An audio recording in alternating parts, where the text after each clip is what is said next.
juga silakan disampaikan saya. Assalamualaikum teman-teman. Selamat siang Dewan Juri.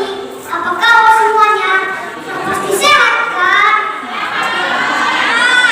Perkenalkan, nama saya Abi Samawasi. Saya berasal dari STID Darul Atam. Kali ini saya akan bertutur yang pastinya seru dong. Kisah ini angkat dari legenda Gunung Potong Tinggi yang berada di Kecamatan Rempang dengan judul Muaro Batang Sikobo. Sungai Sikobo berada di ujung Gading, Kecamatan Rempang Malintang, Kabupaten Pasaman Barat. Sungai ini mengalir dari Sungai Lintang, daerah Situa yang berada jauh di sana. Sungai Sikobo merupakan salah satu sungai terbesar yang berada di Kecamatan Rempang Malintang.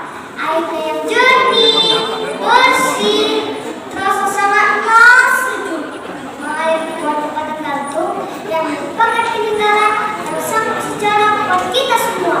Hampir seluruh bagian sungai digunakan sungai ini bagi kebutuhan mencuci, mandi, mengambil pasir, batu, ataupun mencari ikan untuk memenuhi nafkah keluarga. Ikan di sungai ini sangatlah banyak, makanya ada sebagian penduduk bekerja mencari ikan dan hasil tangkapannya dijual untuk memenuhi kebutuhan keluarga. Canda dan tawa anak-anak di pinggir sungai hadir setiap saat menikmati suasana Batang Sikobo. Gerakan tiap kemari, kejar-kejaran, rumah di tengah sungai, dan sesekali muncul lagi ke permukaan sungai. Makanya anak-anak di pinggir sungai sangat jago berenang. Pada zaman dahulu, Sungai Sikobo bermuara ke Jolo Sikobo, Kecamatan Kota Balingka. Namun pada akhirnya sungai ini bermuara ke air Bangkis, Kecamatan Sungai Bermas. Nah teman-teman, penasaran kan kenapa sungai ini muaranya pindah ke air Bangkis? Mau tahu kan teman-teman? Begini kisahnya. Pada zaman dahulu kala, di daerah Gunung Potong Tinggi hiduplah sekelompok penduduk. Namun, karena terserang penyakit dan bahaya, penduduk tersebut pindah ke daerah Pancuran dan pada akhirnya pindah lagi ke daerah Sekolah. Dan sampai saat ini mereka berdomisili di daerah tersebut. Mereka hidup tentram dan aman. Kebersamaan mereka dan kebahagiaan seperti menangkap ikan, membangun rumah, mengerjakan sawah, dan banyak lagi pekerjaan yang bisa dilakukan secara bersama. Sikap pegawai mereka memberinya patut dijadikan sebagai contoh. Daerah Sikobo yang berada di pantai haruskan mempunyai mata pencaharian sebagai nelayan, walaupun ada juga sebagian yang kecil yang bermata pencaharian sebagai ikan, yaitu bersawah.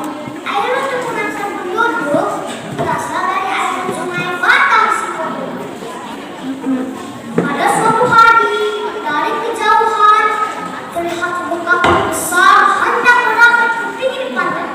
Sekelompok penduduk pun yang melihatnya berlarian sambil memanggil penduduk yang lain. Hoi, yang kabuang, lain kalau menanti bawah, yang kabuang, mulai ke tepi laut.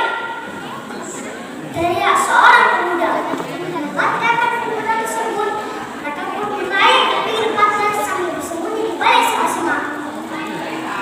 Tot, tot, tot.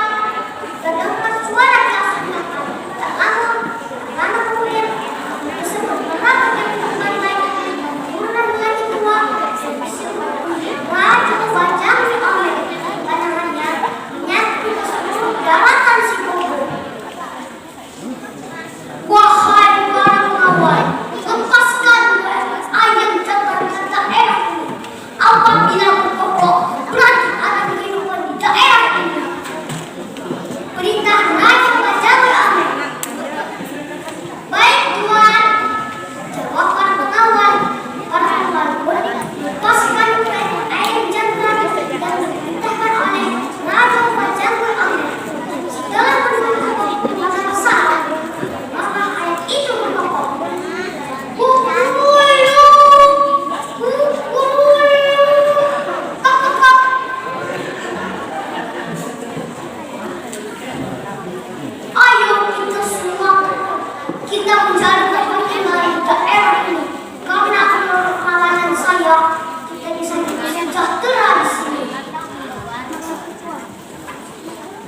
perintah Raja Wajaki Omen.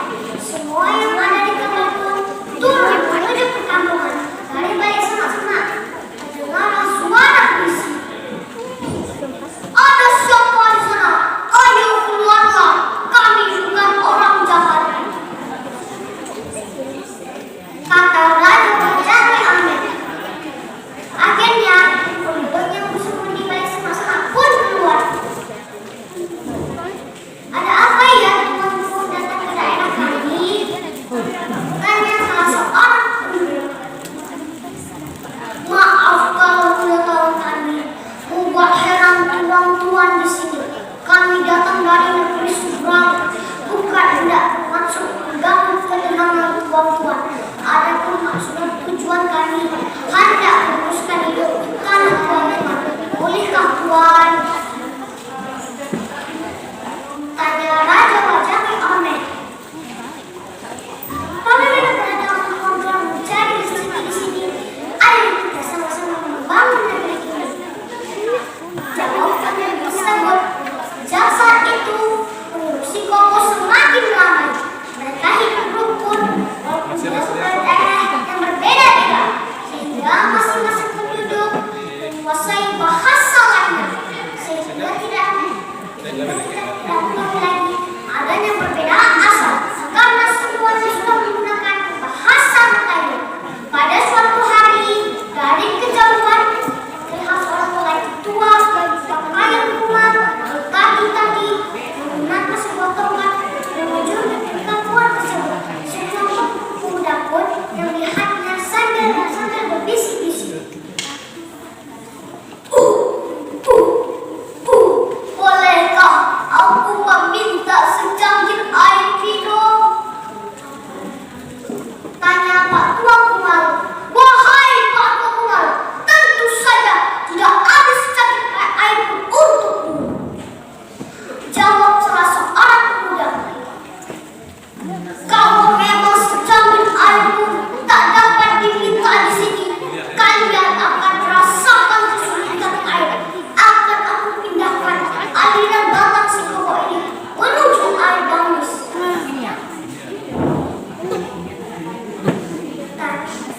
Kata Pak Cokumal sambil menarik tongkatnya dari muara batang Sikobo menuju air Dangus. Mengetahui pendapat pemuda tersebut, ketua adat dengan negara tersebut sangatlah marah karena atas perbuatan pemuda tersebut terhadap tamu yang tidak diketahui asal usulnya. Pemuda itu sangat menyesal atas perbuatan jahilnya.